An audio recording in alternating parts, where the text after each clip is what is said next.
Hello everyone, Radhe Radhe. Good morning বন্ধুরা, কেমন আছো তোমরা সবাই?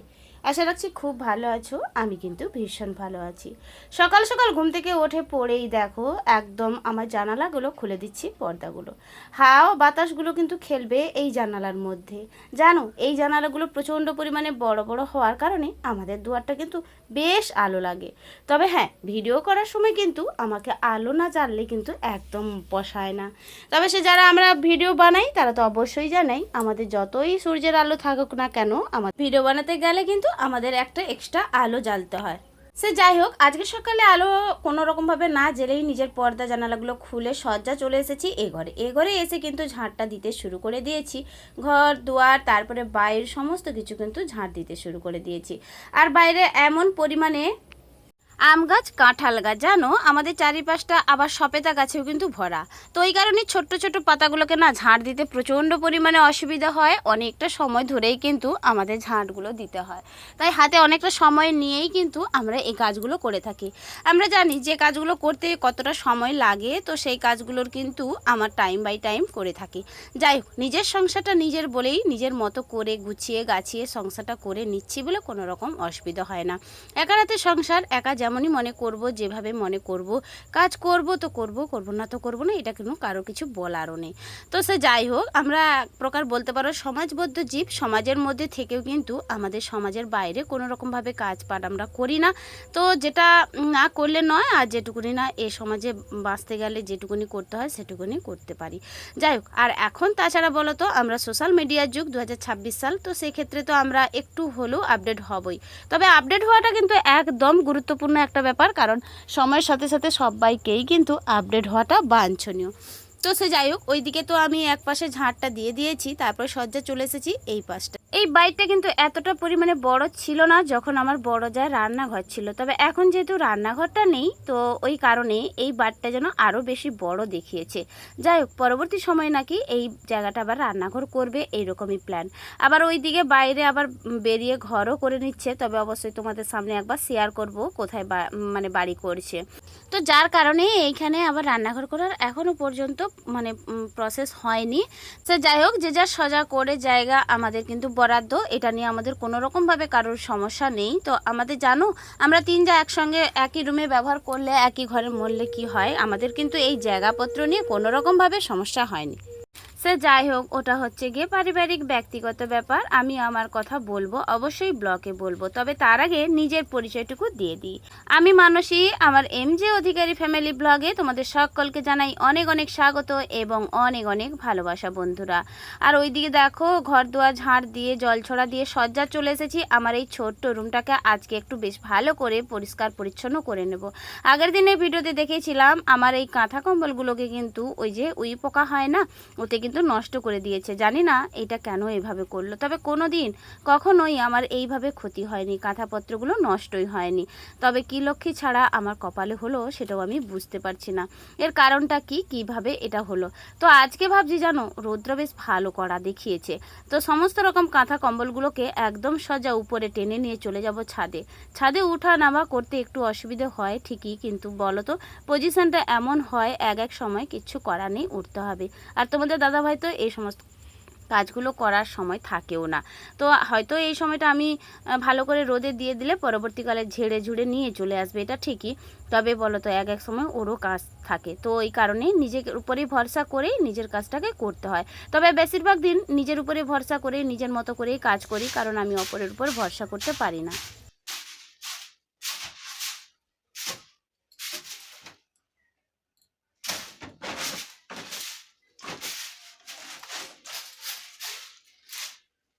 আমি মনে করি কারোর উপরে ভরসা করাটা একদম উচিত নয়, কারণ নিজের কাজ নিজেকে করতে হয়। যতটুকুনি পারবো, যতটা যেভাবে সামলাতে পারবো সেটা কিন্তু চেষ্টা করতেই হয়।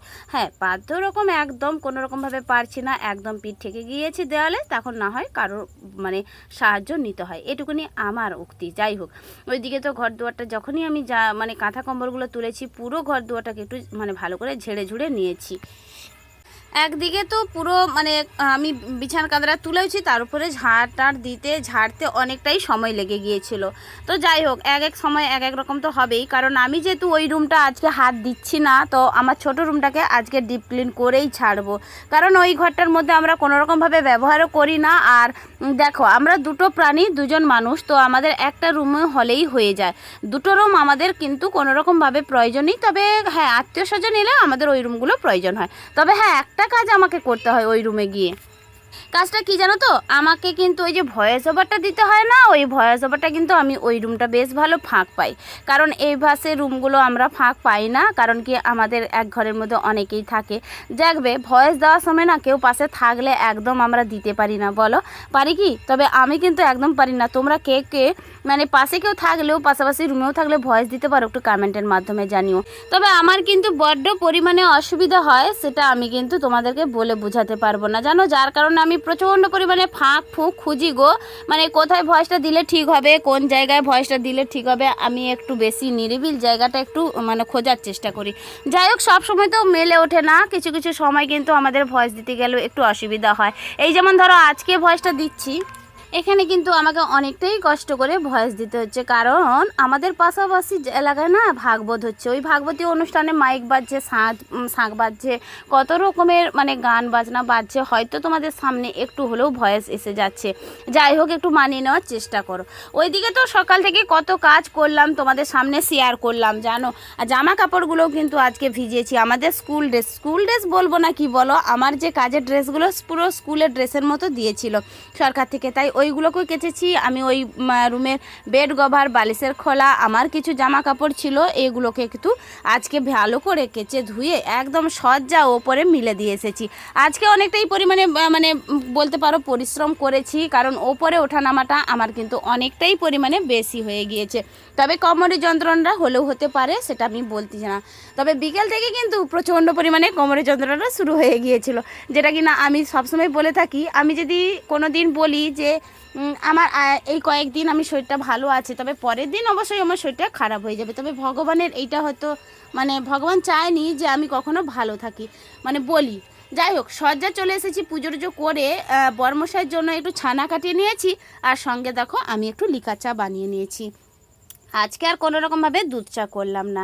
আর দেখো 2 কাপ দুজনের জন্য নিয়েছি। আমার আর একজন যা এসেছিলো আমার সঙ্গে দেখা করতে, ও কিন্তু বাড়িতে খাওয়া দাওয়া করেই এসেছিলো। আমি যেহেতু চা করছি বলছিল শুধুই জাস্ট চা খাবো, আমি আর কিছুই খাবো না, কারণ ওদের একটু চা খাওয়ার নেশা নেই খুব একটা, আমাদের মতো তো নেই। যেহেতু আমি বললাম তাই একটু চা দিলাম।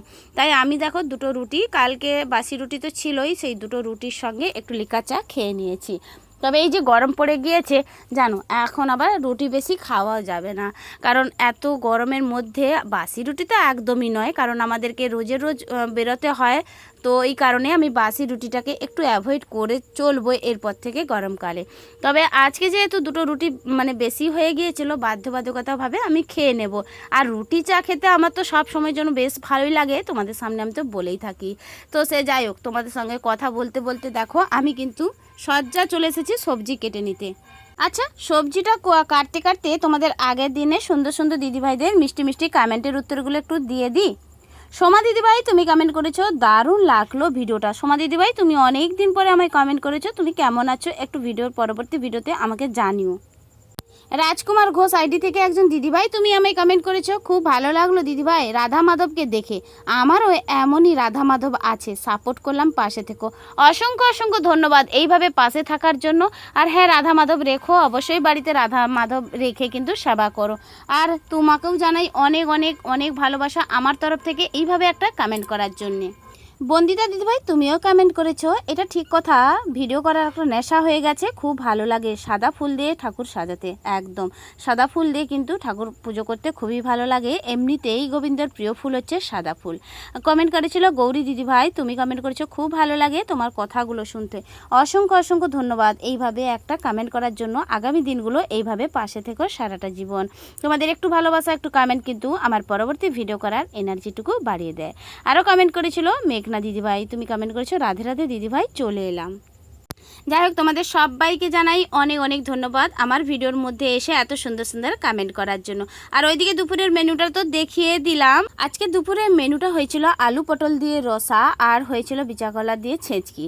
সঙ্গে ছিল কিন্তু ওই যে ছোট ছোট বিমস এবং উচ্ছে ভাজা করেছিলাম, আর সঙ্গে ছিল একটু আচার। যাই হোক, আজকে দুপুরে কিন্তু খাওয়া দাওয়াটা বেশ ভালো করে জমিয়ে খেয়েছিলাম। তারপরে ফিরে আসছি একদম বিকেলবেলা, অনেকটা সময় পরে। তোমাদের সামনে আর কোনো রকমভাবে ভিডিও নিয়ে আসতে পারিনি বন্ধুরা। যাই হোক, এখন বিকেলবেলা ঘর দুয়ার ঝাড় দিয়ে হাত মুখ ধুয়ে নিজে মাথাটা বেঁধে নিয়েছি। তারপর সকালবেলা যে জামা কাপড়গুলো আমি ধুয়েছিলাম, সেই জামা কাপড়, নিজের ড্রেস, সমস্ত কিছুকে আমি কিন্তু এখন এক এক করে পার করে নিচ্ছি। কারণ সঙ্গে সঙ্গের কাজ সঙ্গে সঙ্গে না করে নিলে পরে আবার বোঝা হয়ে দাঁড়াবে। তবে এটা আমার বোঝার কোনো কাজ নয় গো। আমি জানি আমি যদি এই কাজটা না করতে পারি, আমার বরমশাই কিন্তু এসে আমার বেশ সুন্দর করে জামা কাপড়গুলো কিন্তু ভাঁজও করে দেয়। জানো, এই যে আমার গরম পড়েছে, আমার তো টুপি অবশ্যই লাগবে গরমের জন্যে, তার সঙ্গে সঙ্গে ড্রেস তো আমাদের পরতে হয় গরমে, কিছু করার নেই, অনেকটাই অসুবিধা হয়। আর এই যে পাতলা একটা ওড়না দেখতে পাচ্ছ, সাদা কালো ওড়না, এই ওড়নাটা রেখেছি কেবলমাত্র আমার মুখে জড়ানোর জন্য। মুখে বলতে এত পরিমাণে রৌদ্র, আমি কিন্তু বাইরে ধুলোবালি রোদ, এইভাবে হালকা একটা সুতির ওড়না রেখেছি, এটা দিয়েই কিন্তু প্রোটেকশান রেখেই আমি যাই। যাই হোক, চল ওইদিকে জামা কাপড়গুলো পুরো ভাঁজ করেও নিয়েছি, সুন্দর করে ঘর দুয়ারগুলো একদম ফ্রেশ করেছি। শীতকাল ছিল, অনেক জামা কাপড়, অনেক লেপ কাঁথা থাকতো, রুমের মধ্যে যেন একটা বোঝা হয়ে থাকতো। তবে যেহেতু এখন ফ্রি হয়ে গিয়েছে ঘর দুয়ার সমস্ত কিছু, তাই দেখো এক এক করে জামা কাপড়গুলোও যেমন আমি ফ্রেশ করে নিজের যে যার জায়গায় সেটা রেখে দিচ্ছি, তার সঙ্গে সঙ্গে রুমটাকেও একটু ভালো করে যেন একদম ফ্রেশ করে নিয়েছি, ঝাড়ামুছো করে নিয়েছি। এই গরমকালে যেমন এলে আমাদের যেমন গায়ে হাতে কোনো রকমভাবে জামা কাপড় রাখতে ইচ্ছে করে না, শুধু পাতলা সুতির হালকা জামা এসব পরতে পছন্দ করে, ঠিক এরকম ঘরও তো তাই চায় না। ঘরে যদি একটু বদ্ধ সমস্ত রকম বদ্ধভাবে রেখে দিই, তাহলে তো ঘর তো গ্যাঞ্জামে একটু বেশিই হবে। যাই হোক, ওই দিকে তো আমি জামা কাপড়গুলো রেখে দিয়ে নিজের হাতে একটা সোনার আংটি ছিল, আংটিটাকে আমি খুলে ফেললাম। কারণ কি, হাতে অনেকটাই কাজ করি, সোনার আংটি রেখে আর কাজ করা যাবে না। তাই দেখো, এখন তো সোনার বাজারটা অনেকটাই বেশি, বলো আমাদের একটু ক্ষয়ক্ষতি হয়ে গেলে অনেকটাই কষ্ট হবে জিনিসগুলো গড়তে গেলে। চল ওইদিকে নিজের ট্র্যাঙ্কটা বলতে পারো লক্ষ্মীটাকে আমি ভালো করে চাবি এঁটে সজ্জা চলে গিয়েছি। আরেকটা ছোট্ট রকম কাঁচের একটা শোকেস আছে, ওর মধ্যে যে জামা কাপড়গুলো রাখি, ওই যে প্রয়োজন বলতে যেগুলো হুডুর আমি এখানে ওখানে যাব, শাড়িগুলো রেখেছি। কারণ সবসময় তো আমি এখন ইউজ করি না শাড়ি, এখন তো বেশিরভাগ দিন চুড়িদারই পরে বাইরে বেরিয়ে যাই কাজকর্ম করার জন্য। তবে সব সময় তো আর চুড়িদার পরে গেলে হয় না, কোনো কোনো সময় শাড়িও পরতে হয়। তাই কিছু কিছু এক্সট্রা শাড়ি আমি ওর মধ্যে রেখেছি, যেখানে কিনা আমার নিতে সুবিধা হবে। যাই হোক, অনেকটা সন্ধেবেলা চলে এসেছি, সন্ধে দেখিয়ে সন্ধে আরতি দর্শন করে সজ্জা ভাত বসাতে। জানো, ভাতটা বসাচ্ছি আজকে শুধু কেবলমাত্র আলু সেদ্ধ আর একটু ডাল সেদ্ধ করে নেব। তবে সকালবেলা কিছু সবজি আছে, ওই সবজিটা দিয়েই কিন্তু রাতের খাওয়াটা হয়ে যাবে।